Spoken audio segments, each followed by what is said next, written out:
Madeline and welcome to my channel Cozy Cottage Chapters. Welcome to what should be a pretty fun video where I talk about some classic books that I anticipate will be 5-star reads for me. I love reading classic books. In fact, much of my reading has been more classics. As time goes on, I just find that these are the books that really stick with me, that I think about months, years later, that just have more of an impact on me. I'm much more likely to forget, books that I read, more modern books. But classic books tend to have a staying power, and they tend to be books that I'm more likely to give 5 stars to. To be honest, I am pretty stingy when it comes to 5 stars. The difference for me between 4 stars and 5 stars is really hard to describe. It's really an emotional thing. I need to feel really invested in a book to give it 5 stars. I need to have that kind of feeling of not wanting or not being able to even put the book down, just having to continue the story, falling in love with the characters and the story, and not wanting it to end. Some of these books are quite long, and still I want to spend more time in the story. I don't want the story to be over. And so that's really, for me, is what makes a book 5 stars, is just this emotional attachment that I feel to the book. These also are books, like I said, I tend to think about long after I finish reading them. They're not things that I forget. And so that's kind of how I know it's going to be a 5-star book for me. And sometimes it takes time to kind of reflect back on it. I think a book is 4 stars, but then, it stays with me for so long. And I think, what, maybe actually this is 5 stars. So it's, it's subjective. It's hard to kind of define fully what is 5 stars.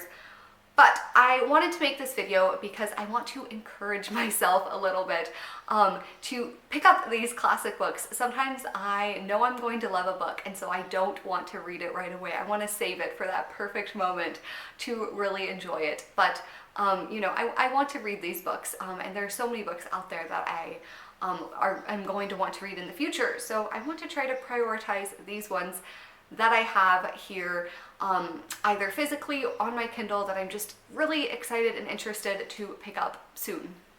So anyways, that's kind of a rambly intro, but I wanted to tell you kind of where my thought process is in 5-star books, how I decide if a book is 5 stars. And yeah, these are all classics, some children's books, some adult novels, some Victorian novels, some novels from other time periods.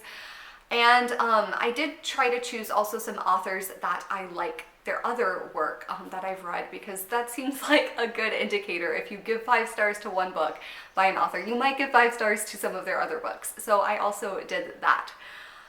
But anyways, without further ado, let's just get into the books. I'm not going to talk too much about each book. I'm not going to give a summary or read the back or anything like that, but I do want to read the first sentence. I feel like it'll be fun to kind of see my first impressions of the books that I think I'm going to really like, and see kind of maybe if the first sentence really grabs me or not.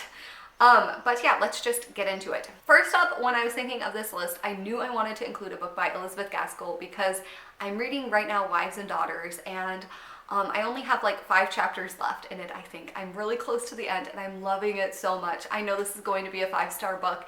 It's going to be an all-time favorite, in my top 5 at least. I really adore this book. So I knew I wanted to include more Elizabeth Gaskell, because I feel like this is going to be an author that I just really enjoy her work. So I went with maybe the most obvious choice, which is North and South. This is, I think, her most well-known book. It's more popular, I think, than Wives and Daughters. And from what I understand, this book is really kind of about economic inequalities and industrialization, and the differences between the North and the South of England. So I have this book, I guess, on my Kindle, but for some reason it's not downloading, or, I'm fiddling with it, and I don't want to spend too much time with that. So I just looked up the book online, and I'm going to read the first sentence from my phone. The first sentence is, "Edith," said Margaret gently. "Edith." That's it. It goes on to say, "But as Margaret half suspected, Edith had fallen asleep." Okay, not necessarily the most gripping first sentence. I mean, Elizabeth Gaskell's books are slow, they're domestic, they're cozy, but I love them for that. That's why I enjoy it. I don't expect these to be, you know, maybe the most gripping stories, but they are gripping to me. Like I'm really invested in them. I really love the characters, but you know, maybe the first sentences are not going to be so memorable. Continue on with a little bit of Victorian literature. I wanted to include Charles Dickens because I've read 3 novels by him so far, and this one typically people say is their favorite, or I've heard a number of people say that this is their favorite or among their favorite of Dickens, so you know, I have high hopes, and that is Our Mutual Friend. Let's see what the first sentence is. All right, chapter 1, On the Lookout. In these times of ours, though concerning the exact year there is no need to be precise, a boat of dirty and disreputable appearance, with 2 figures in it, floated on the Thames between Southwark Bridge, which is of iron, and London Bridge, which is of stone, as an autumn evening was closing in. All right, maybe not, again, the most interesting first sentence, but I just love the way Dickens writes, the way he can use language. His characters are always so quirky and so strange but lovely at the same time. And I plan on saving this, starting it in October for Victober, and doing the same thing I did last year, reading it through the end of the year. And there's something cozy and lovely about reading Dickens. As the days get darker, it gets colder. I like having Dickens to keep me company at the end of fall, early kind of winter time. Going a different route. This is a book I plan on picking up possibly next month. Hopefully I can get to it. I really want to read it this spring or summer, and that is The Blue Castle by L.M. Montgomery. This is one of her adult novels. She obviously is known for the Anne of Green Gables books. She has other, you know, children's kinds of books, but this is an adult novel, and I believe there's some romance. It's about a girl who gets some medical news and kind of changes her life and does things that she wants to do, stands up for herself, that kind of stuff. And I think it'll be a really lovely, lovely story. Let's see what our first chapter is here. If it had not rained on a certain May morning, Valencie Sterling's whole life would have been entirely different. All right, I like it. I'm intrigued, like what happened with the rain. L.M. Montgomery's writing, I love that this takes place in May. It makes me want to squeeze it in, even though it's probably unlikely that I will be able to read it this month. But maybe June will be a good time to get to this. But yeah, L.M. Montgomery's nature writing is just so beautiful, so lovely, and I'm intrigued to see kind of what she does with an adult character. Of course, she has, you know, adult characters in some of her other books in the Anne series. Anne eventually grows up and is, you know, not a child for the whole series. But we don't really see much of Anne as an adult. Like when she becomes a mother, the stories focus more on her children than on her. So I'm intrigued to kind of see L.M. Montgomery writing more of an adult character. I think that will be fun. All right, we'll continue on the theme of another book I hope to get to this summer. I heard this mentioned somewhere as kind of a good spring summer read, and it's been a book I've wanted to get to for quite some time and I've just put off, and that is Brideshead Revisited by Evelyn Waugh. This book is on like every list of Catholic classic books you must read. Brideshead Revisited is always on that list. And a lot of those books I have enjoyed, so I feel like I will probably like this book. I really don't know anything about it. I believe it's more of a modern classic, but I really couldn't tell you much about it. Chapter 1. I have been here before, I said. I had been there before, first with Sebastian more than 20 years ago on a cloudless day in June, when the ditches were creamy with meadow sweet and the air heavy with all the scents of summer. It was a day of peculiar splendor, and though I had been there so often in so many moods, it was to that first visit that my heart returned on this, my latest. That's beautiful. It's a long first sentence, but very beautiful. I'm excited. I'm intrigued to read this. I like kind of going into books sometimes knowing nothing about it, and this is one I know nothing about, but it feels already kind of in that first sentence, spring, summer, so hopefully I can get to this in the coming months. I have 2 books on this list by Charlotte Mary Young. I want to read a lot of Charlotte Mary Young in the coming months. I'm pretty heavy on Victorian literature on this list, but clearly it's something that I've just been enjoying, and I feel are stories that I often get immersed in and feel really connected to and just really enjoy reading. So one that I want to read because I heard Kate Howe mention it several months ago that it was in her top list of Charlotte Mary Young books, and I'm intrigued, and that is The Young Stepmother. I have read already by Charlotte Mary Young, Dinover Terrace, and that is also kind of a slow domestic story. There is some travel, there is a plot, there are things going on, but it's mostly about daily life, and it's cozy, it's really spending time with characters and getting to know them. And I really love that. Her writing is beautiful. It's often infused with a lot of faith elements, which are gorgeous, and I love how she portrays her character's faith.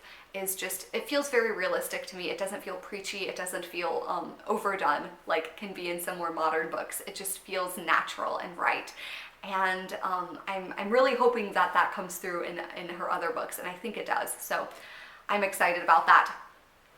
Chapter 1 says, "Have you talked it over with her?" said Mr. Ferraris, as his little slender wife met him under the beeches that made an avenue of the lane leading to Fairmead Vicarage.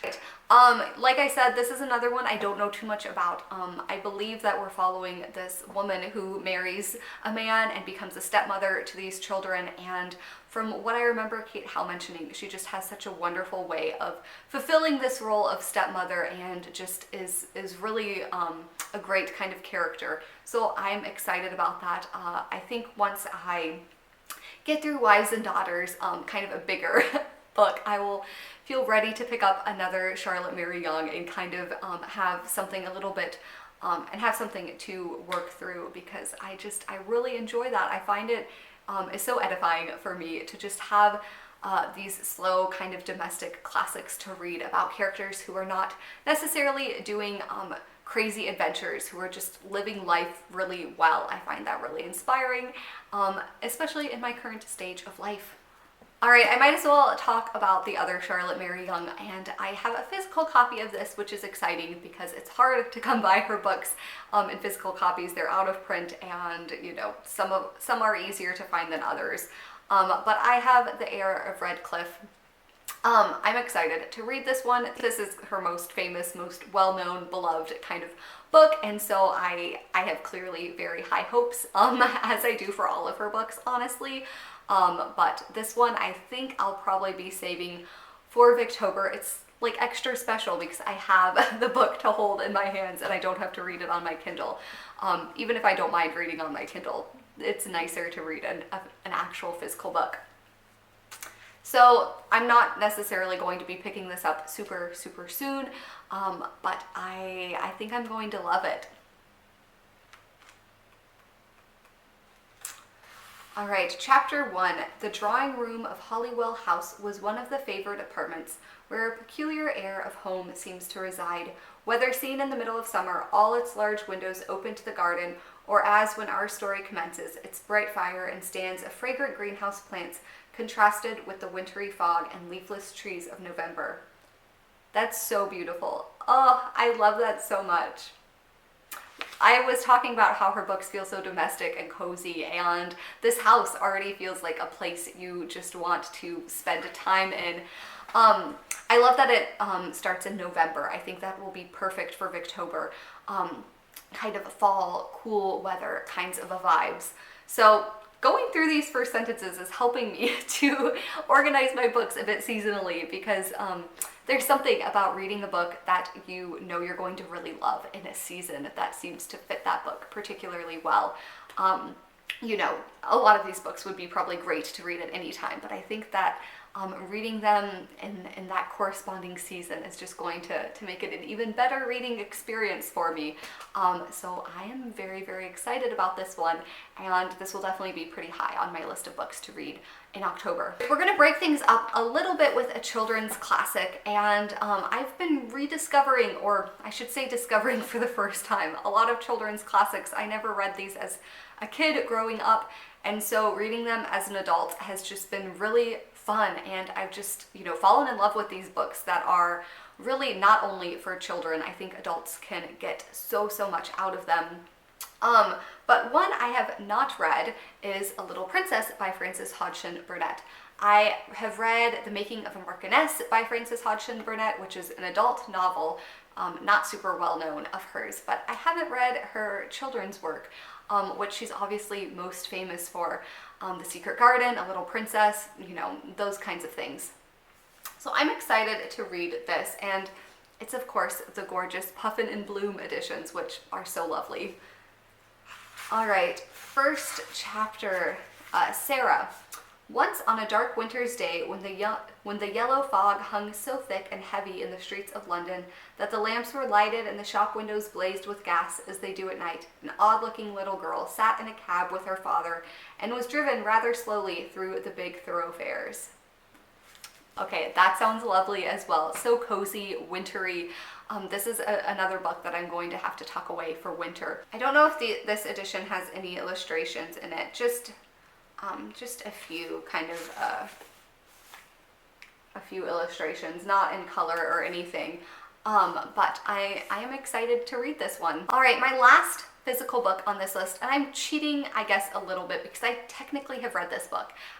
It was required reading in high school. I will say I read this book, but probably more accurately is I heavily skimmed this book, particularly towards the end. I don't think I, really fully read it, and it's such a shame to me because I think it's a book that I will adore, but kind of being forced to read it at 15 when you haven't read much classic literature and you don't have much experience with that, it was overwhelming for me, and I didn't understand things, and it felt over my head. And I'm talking about Jane Eyre by Charlotte Bronte. Like I said, I read this book in high school and I didn't enjoy it, honestly. I remember kind of the main plot twist of the book. I won't say too much. But other than that, I couldn't tell you very much about the book. But so many people love this book. So many people say this is their favorite Victorian novel. And so I really want to reread it because I think now, at this stage in my life, the reader that I am now, I would enjoy this much more than I did at 15 years old. So I'm really excited to pick this up. Again, this is one I'm hoping to get to in October for Victober. It feels very fallish to me, very autumnal. There's a pretty large introduction in this. So chapter 1 says, there was no possibility of taking a walk that day. See, it seems autumnal, rainy, gloomy kind of weather. It feels like the perfect time to read this.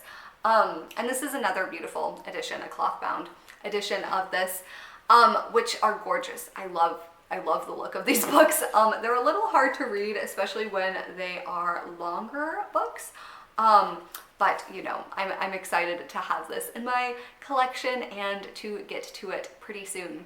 You know what? I think that is it. This seems like a pretty good stack of books, honestly.